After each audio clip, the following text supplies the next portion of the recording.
Hello, my name is Shannon Clements, and I'm making this video because I want to basically introduce myself. You know, since I've come into this trucking industry, I've run into a lot of people who really think they know me when they don't. You know, I hear all types of rumors about me and all types of stuff. I don't pay no attention, so let me introduce myself to you so that way you get the real information about me and not something that somebody else came up with on a whim. When I first came into this industry of the truck industry, I started with CR England, and I was it's kind of like I was going through a big thing in my life. I was getting interested in living the stealth life, and that's the reason why I worked hard, earned the money to go buy a van, and I bought a van, because I was fixing it up and getting everything straightened out. It was a nice one too. I was gonna go out and live in the van life, just to give it a try, see how it go, living out of van. Then then my next intentions was to get an RV and then try it from there, and not just live in my van, but live in it as I travel across the whole entire country, get to see things, because I practically spent my whole life in Detroit. That's where I'm from. I'm from Detroit, Michigan, and the only places I had been was like to Georgia when I was a small child, and also over into Canada. And as a child, of course, went to SeaWorld and well, not Cedar Point, but SeaWorld with my family and everything. But I really had never traveled and went nowhere. So once I got my van and everything, and the snow started falling, I knew it was time for me to go. Told my family, peace out. But anyways, I got out on the road and I started traveling, and I started making these videos. Basically have some type of evidence or proof or whatever you want to call it, of the things that I've done with my life. And as I travel, I managed to see quite a few of these states. And I ended up in Texas, where I got stuck, because I was using what is called, it used to be called Labor Ready, but they changed the name to People Ready. And I was working through them, traveling across the country, earning money so I can move over to the next location, just to be able to get the feel of what it's like to live in the country, instead of just being stuck in one little spot. And it's a lot of people that's like that. They get stuck in one spot and they don't never go nowhere. I did not want to end up like that, At the time, I was in my 30s.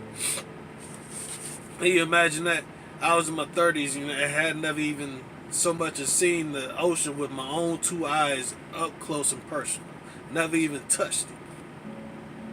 The closest I got to the ocean was what you see on the TV.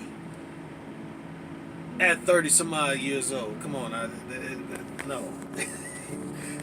No. That's just something that just is not right.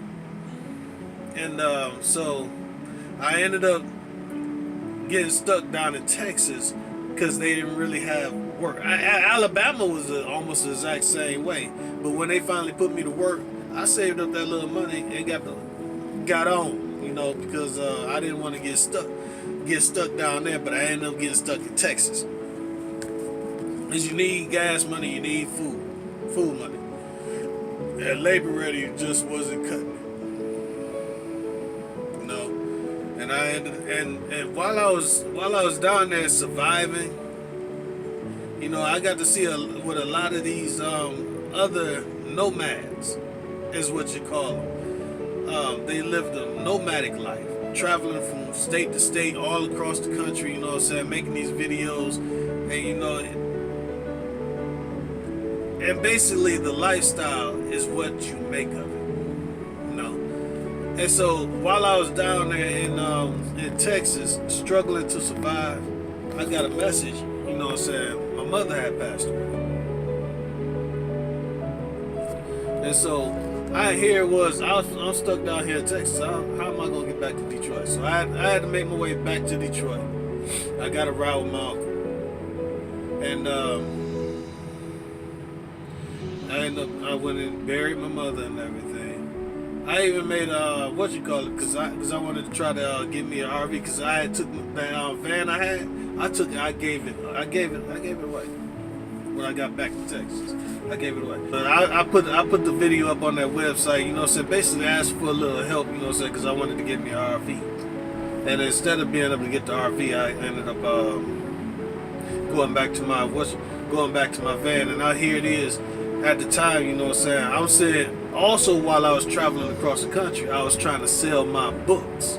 And I was going to the different libraries, trying to talk it up, you know what I'm saying, even try to set up to do a book signing if I could, you know. And I did what I could. But at the same time, you know what I'm saying, when you start from the ground up and you're not getting in connections with people who are literally on the A-list and all the other good stuff, and they're not opening the doors up for you, it's hard trying to make it out there as a celebrity, you know. So I did what I could. You know what I'm saying? And the people that I should have been able to depend on, I didn't. And I made it far without them. I can tell you that. You know what I'm saying? Not be ashamed of it, any of that stuff. Seriously. And so when I got back down there, I gave it a real long thought. I said, my mother's gone now. She didn't even get a chance to see me become the big celebrity that I wanted to be. You know? And I wasn't in a position where I could actually do something for her.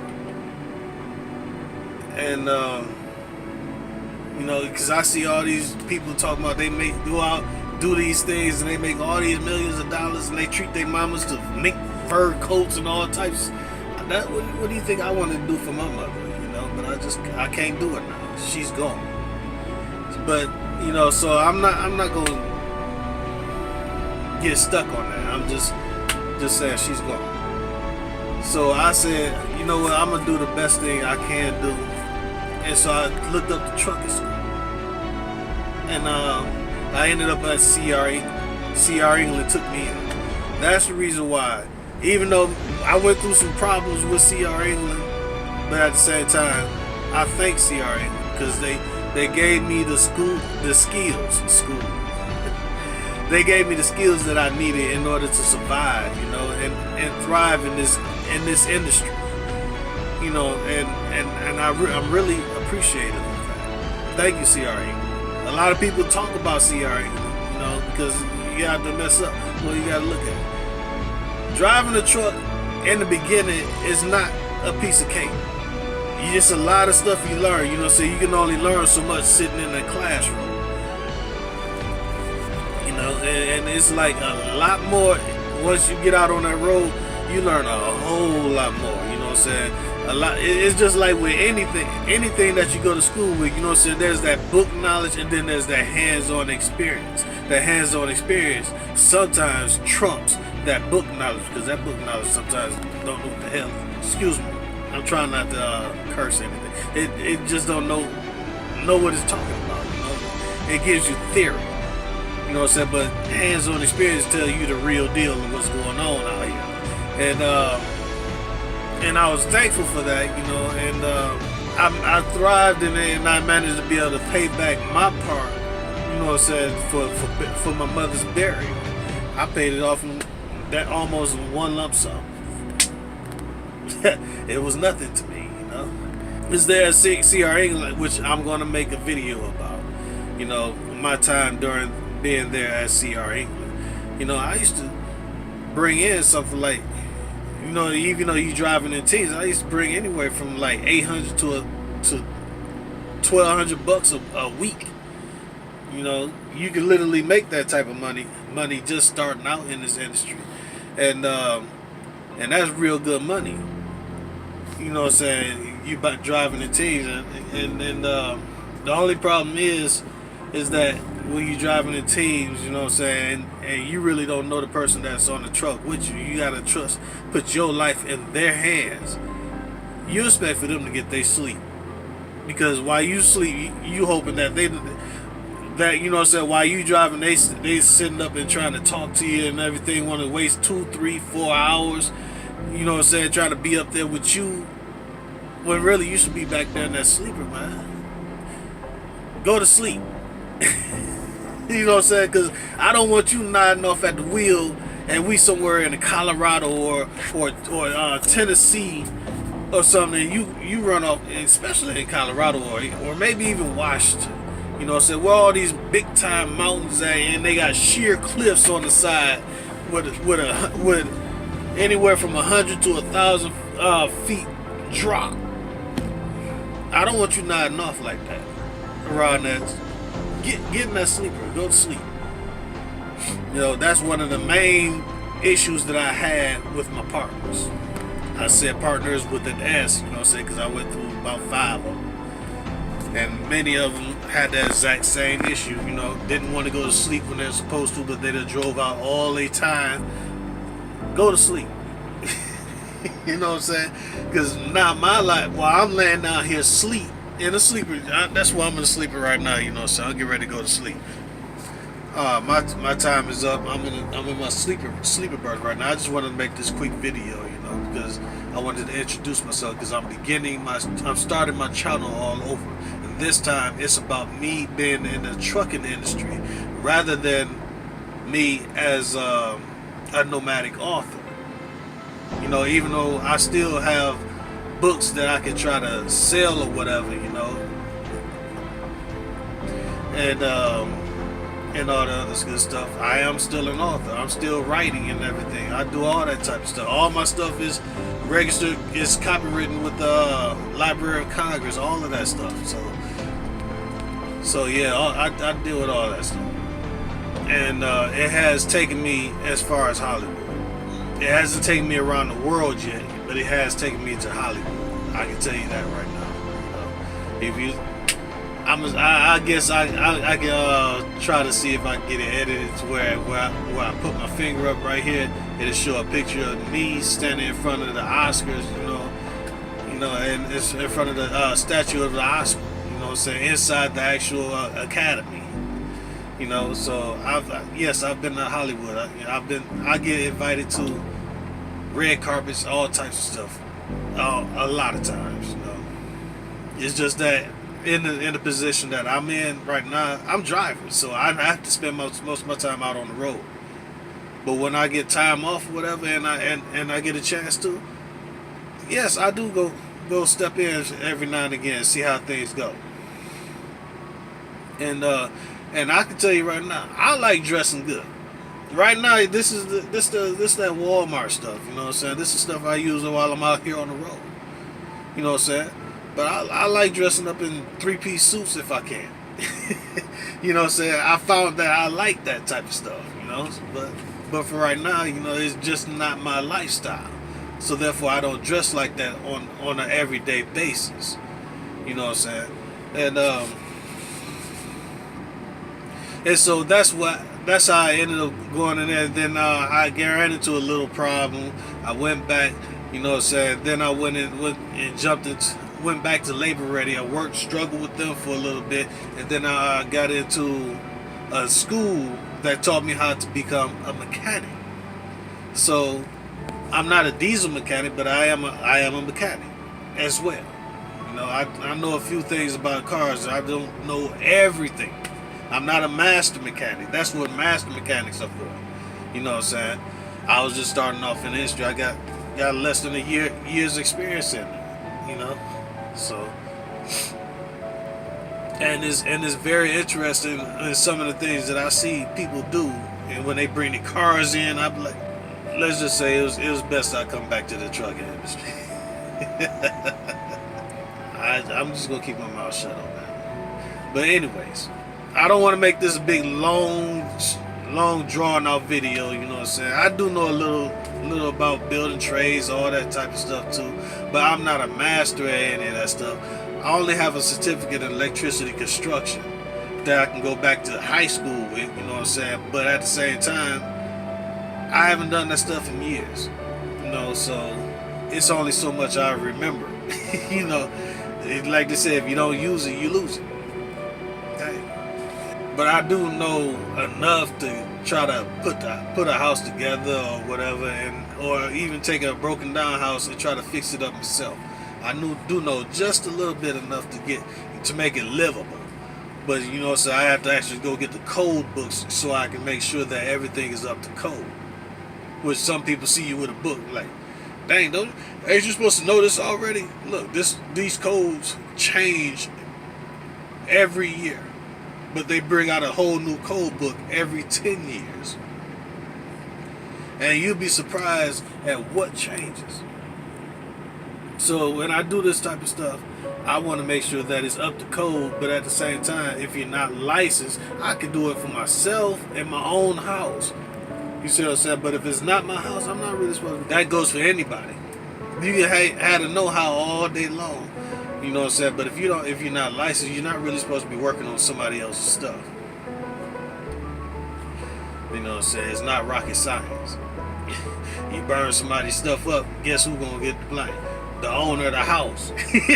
But they gonna also come for you too, you know, because you should have been doing the work in the first place, and they shouldn't have had you doing the work in the first place, in the second place. So it is what it is. But I just wanted to basically make this a quick video about who I am, you know what I'm saying, the type of person. I'm a fun loving guy, you know what I'm saying, but I'm gonna make another video. It's about basically when you come into this industry, some of the things to do to prepare you for entry into this industry, and also what you should bring with you. And one of them, I'm gonna tell you right now. You know what I'm saying? If you don't have a woman at home, you know what I'm saying? You know what I'm saying? If the woman don't want to stay at home, bring her with you. Or you know what I'm saying? If you're a man, or you know what I'm saying, or let her stay home. Just make sure she make her presence felt every now and again. Because you got people out here who will try you. Some of these women will pick fights with you, you know what I'm saying, or whatever, just because they want your woman to come out. They want to see who she is, who is it this that you're talking to. You know what I'm saying? And but that like I said, that's a whole nother video.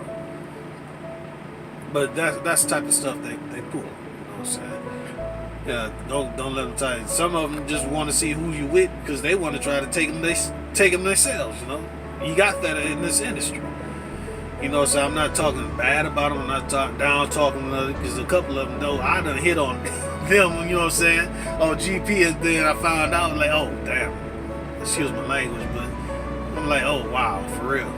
I'm sorry, I didn't know. I didn't understand. You know, you was cute. You know what I'm saying? So I figured I'd just go ahead and see what's happening with you every now and again. So that's the reason why I just watch a lot of people sometimes. And trust me, I didn't want to really just bring this situation up, you know what I'm saying, because I like women. And trust me, the women knows that. But you got a few in this industry. You got a lot of people who like the same sex. You know, that's just the society that America has taken on. You know, it's something that's becoming the norm these days. And with all the different what do you want to say? Call that surgeries and all the other stuff that they go on. Sometimes you don't know what you're looking at. I mean. So 9 times out of 10 you do know, but some of them, you know, so that's why that made. But like I said, that's a whole nother video I'm gonna make. That's a whole nother video. But like I said, I see them all the time. And I literally, while I was trying to pick out you know what I'm saying, because I listen to the books on CDs. While I'm trying to pick out books on CDs, you know what I'm saying, I notice some certain guys just hovering around, and the lower I go, you know what I'm saying, down the ladder on for the books, the closer they want to try to move towards me. And so I end up having to put my back to the wall. You know what I'm saying? I'm sorry, but that's not happening. I had to put my back to the wall. This one woman actually watched it. You know what I'm saying? I had just got finished trying to talk to her, and then she watched the whole situation. She didn't want to give me her name or number, whatever. Big deal. It was out of Love's. Out of Love's travel stop. And then while I'm trying to pick out a book, she watched him. She watched the guy hovering around me. You know what I'm saying? And got up, you know what I'm saying? So, the lower I got, the closer he kept coming to me. I had to pay attention now. So I just backed up, put my back to the wall, you know what I'm saying? Just looking across it. Then I said, you know what? I'm going to go and get up out of here. So I left. As soon as I walked up, that song walked off too. I looked at the old girl standing behind her like, yeah, you see, you wouldn't even give me your name and number and all that. And you see that? You see? I'm getting out of here. For real. And then one guy at another Love's travel stop straight up cut into me about taking a shower. But what? Man, if you don't get away from... I'm just saying, man. If you're going to be in this... I'm going to make that's a whole nother video. That's 1, 2, probably a third video, you know what I'm saying, about relationships in this video. And I want to make another video about living comfortably while you're here on, you know what I'm saying, in this industry and living on a truck. You know what I'm saying? Also how to be a minimalist is what they call it, you know what I'm saying? Or living with the bare necessities and just to get by, you know. You don't want to, because I made a mistake. I got like 2 big bags and 2 small bags, but they all packed, you know what I'm saying? And that stuff is heavy. Carrying it from one truck to the next. That's the reason why I say I want to try to get my own truck so that way I can be more secure before I buy any of the other stuff like refrigerators, microwave. I mean, because imagine if you on a company truck and something happening, you know what I'm saying, you end up having to go to another company. That's who's really gonna buy your microwave, your TV, your cooler, or even your refrigerator. You end up having to get that stuff away. Like I had tons of water, you know what I'm saying, chips, Vienna sausages, all types of stuff. I had to give all that stuff away, and that stuff costs because I couldn't take it with me. You know what I'm saying? I got to restock up on that, but why restock up on that when I'm getting ready to try to get in my own truck? And that's another video that I'm going to make too. What it's like getting into your own truck, what you have to do, how to prepare yourself for it, and then and what to look out for and everything. And then I'm gonna move the video series 4 from there, you know what I'm saying, living on my own truck, you know what I'm saying, because I'm planning on getting, like I said, get into the lease program. So I'm gonna just go ahead and cut this video short. It's ran over 25 minutes. That's 25. Yeah, it's been running over 25 minutes. So I just wanted to basically, this is my introduction to me. My name is Shannon Clements. Some people call me the nomadic author. Some call me mentor. You know, but whichever name you want to use, I just want to tell you, welcome to my world.